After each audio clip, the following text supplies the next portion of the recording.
Let's talk. Hey everybody, welcome back to Let's Talk with Mo. I am your host, Miss Mo, and I thank you so much for tuning in once again to watch my show. Sorry I have, taken a long time to post up a new video, but as you know, Mama got to pay the bills, so, been working, full-time job and all. But let's get started. I want to start off by saying I am dedicating this show to the one and only Muhammad Ali. As you all know, he has passed away. We will miss him dearly. He was, one of the greatest of all time, as they say. Let me back up and start from the beginning. Cassius Marcellus Clay Jr., later to be known as Muhammad Ali, he died on June 3rd, 2016. He died of septic shock, and that is known to be a widespread infection throughout the body, and it can cause your blood pressure to go dangerously low and your organs to start failing and shutting down. And aside from that, he did have a long fight with Parkinson's disease, as you all may or may not know. He died in Scottsdale, Arizona. He was 74 years old, professional boxer, philanthropist, athlete. He was just a great man. He won a gold medal in 1960 at the Olympic Games in Rome. Of course, boxing, nothing else. He changed his name in 1964 from Cassius Marcellus Clay Jr. to Muhammad Ali after converting to Islam and joining the Nation of Islam. He changed his name then. In 1967, he got drafted into the Army. He refused to go because he was very, very outspoken how he felt about the Vietnam War, and he didn't want no part of it.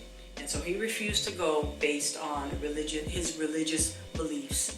He then, got sentenced to 5 years in prison, a $10,000 fine, to be banned from boxing for 3 years, and they also stripped him of all of his titles. He was a three-time heavyweight champion, as if you guys didn't know. The ruling was overturned by the Supreme Court. There was no jail time. He didn't serve prison, he didn't go to prison. He was back fighting, it was all set. He was all set. He leaves behind one brother. He leaves behind 3 ex-wives, and he was married to his current wife, which she is now a widow. He was married to Lonnie Ali. He had 9 children and multiple grandchildren. As you may or may not know, one of his daughters, Layla Ali, went into boxing professionally. I believe she won 3 titles. She was undefeated when she left boxing, and so she, very pretty girl. I believe she does have a daughter, and so she did follow in her father's footsteps. Very, very good boxer, very tough athlete. I remember a few phrases where Muhammad Ali is concerned. I remember the Thrilla in Manila. What surrounded that saying was when he went to Africa to fight. And that was the biggest deal. And so you had, thousands of Africans, thousands of people chanting, Ali Boumaye, Ali Boumaye. That was a big deal for them. They loved Muhammad Ali over there. And so, of course, he won. That's why they call it the Thrilla in Manila.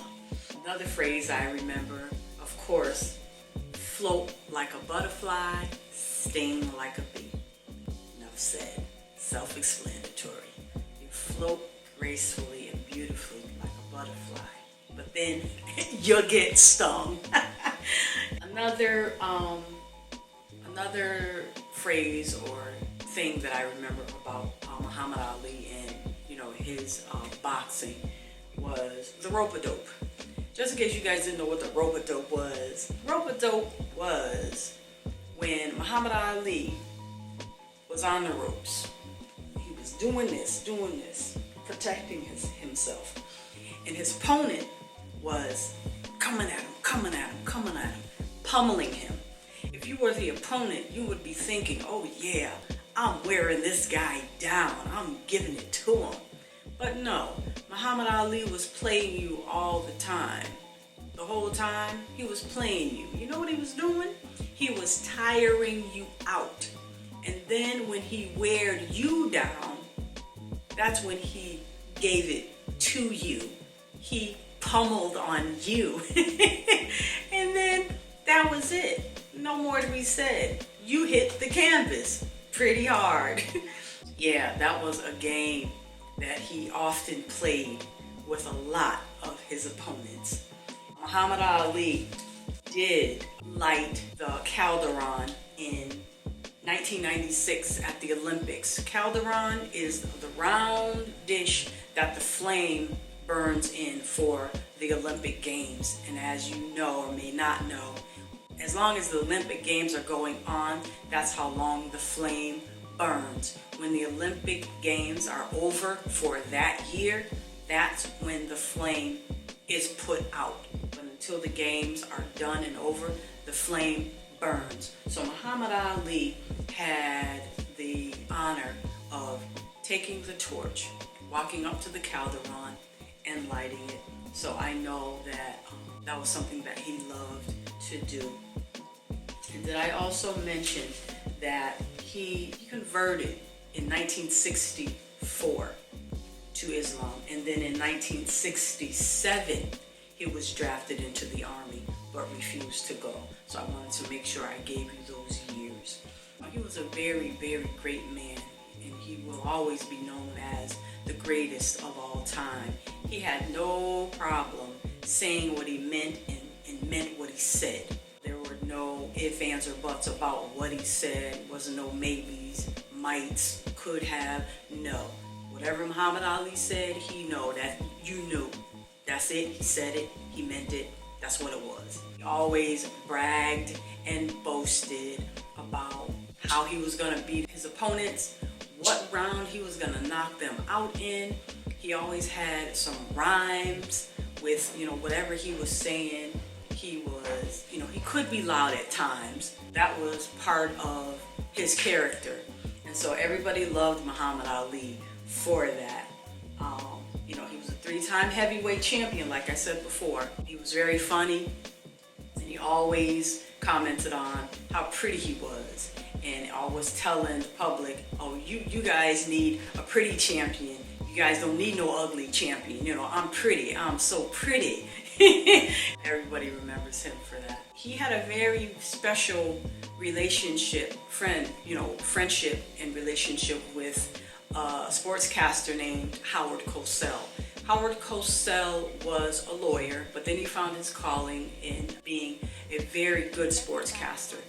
And he also used to come on the show called The Wide World of Sports back in the day, and it used to come on ABC. And he was one of the sports commentators, and he was very good at what he did. Muhammad Ali would always sit down with Howard Cosell and interview with him and talk to him. And everybody loved when him and Howard Cosell got together, because Muhammad Ali would always be himself. He would always joke around with Howard Cosell.